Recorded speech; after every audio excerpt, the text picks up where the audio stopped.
Salut les gars et bienvenue dans cette nouvelle vidéo.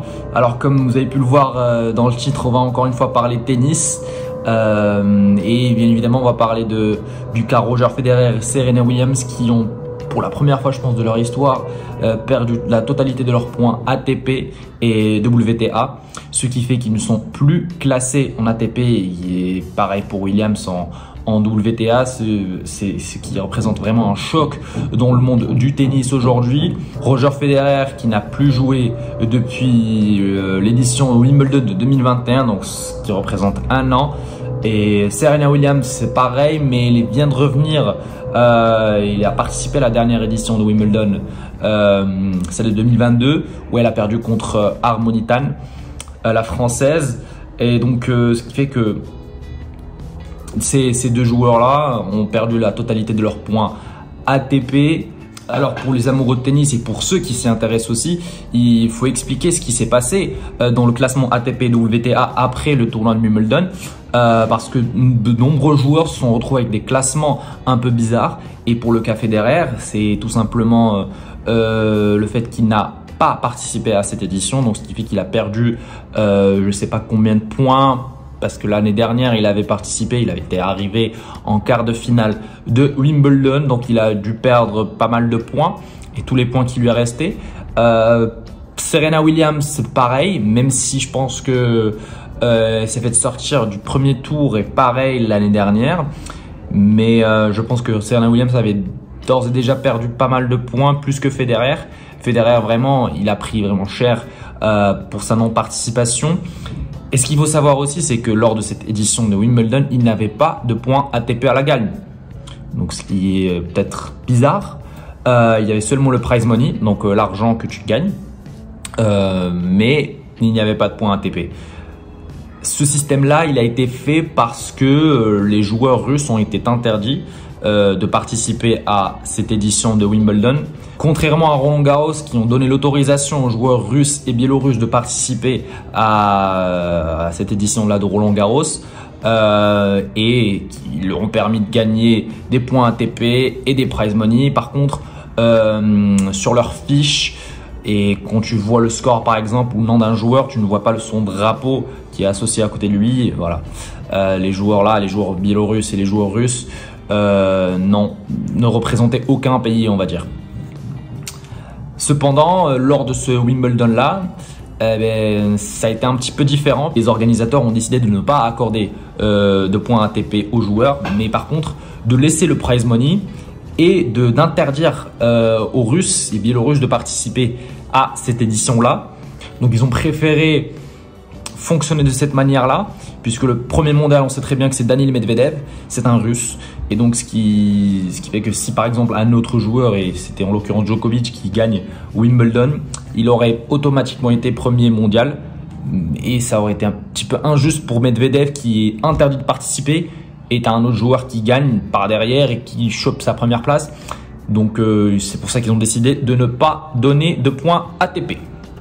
Et donc beaucoup de personnes ont été surpris par le nouveau classement ATP qui est sorti il y a quelques jours, où on voit que Novak Djokovic qui vient tout juste de gagner Wimbledon, est retombé à la 7e place alors qu'il était 3e il me semble, ou 4e.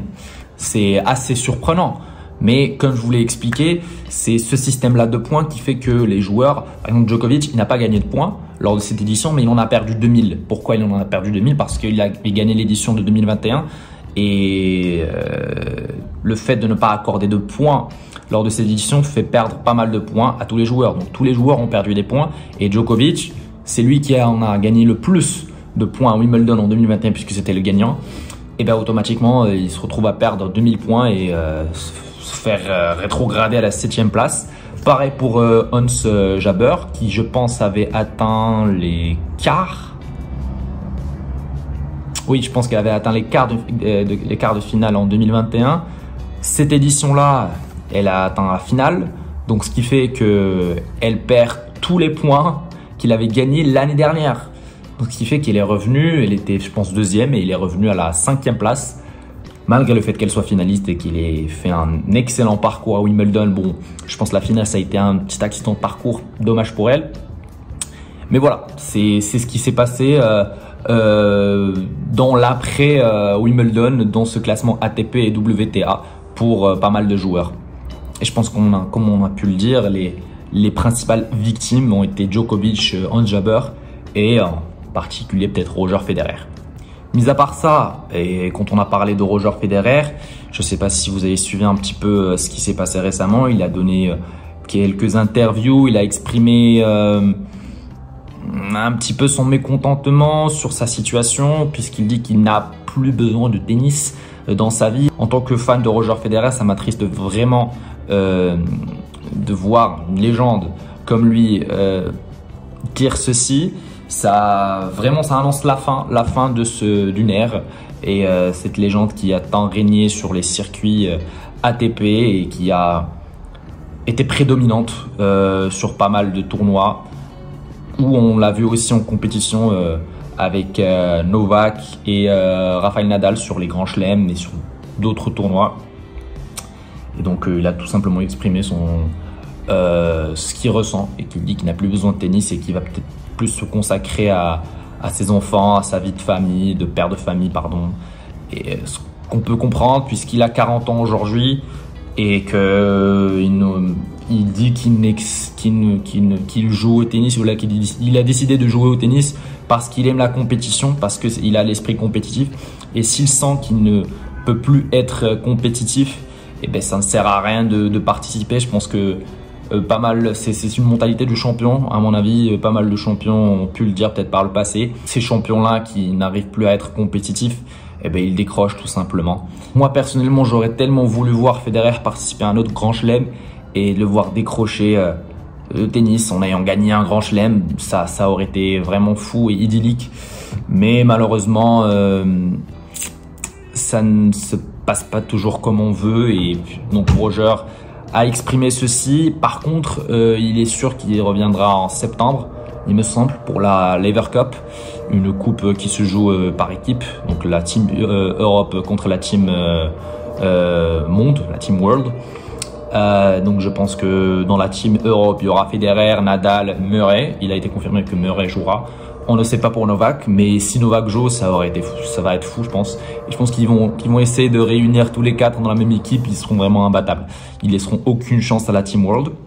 La Team World où on trouve, comme d'habitude, Nick Kyrgios qui mène tout le temps cette équipe-là et qui crée tout le temps une ambiance un peu faux-folle dans cette équipe en compagnie du coach désigné pour la Team World, John McEnroe.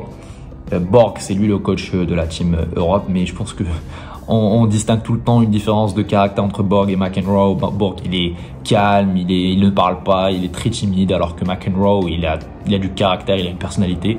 C'est pour ça qu'on a tellement vu des vidéos de Federer et Nadal qui se coachent entre eux, qui n'ont pas besoin de McEnroe, ou de Borg, pardon.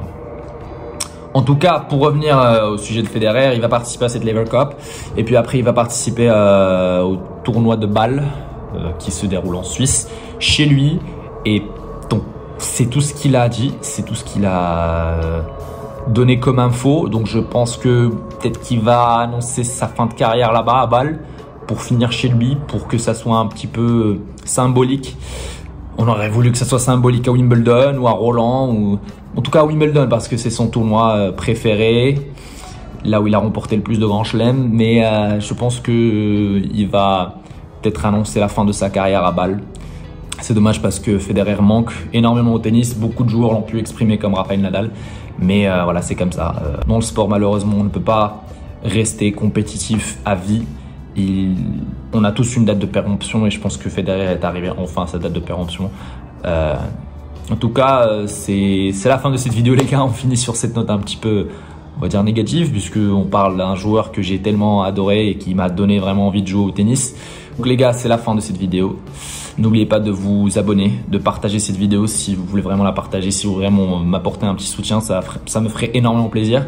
De la liker, de commenter, ça la ferait remonter au référencement. J'aime pas faire ce genre de choses, mais je me sens obligé de le dire. Donc si vous voulez, faites-le, ça ne coûte pas un bras. En tout cas les gars, merci beaucoup encore pour le soutien et on se retrouvera pour une prochaine vidéo. Ciao!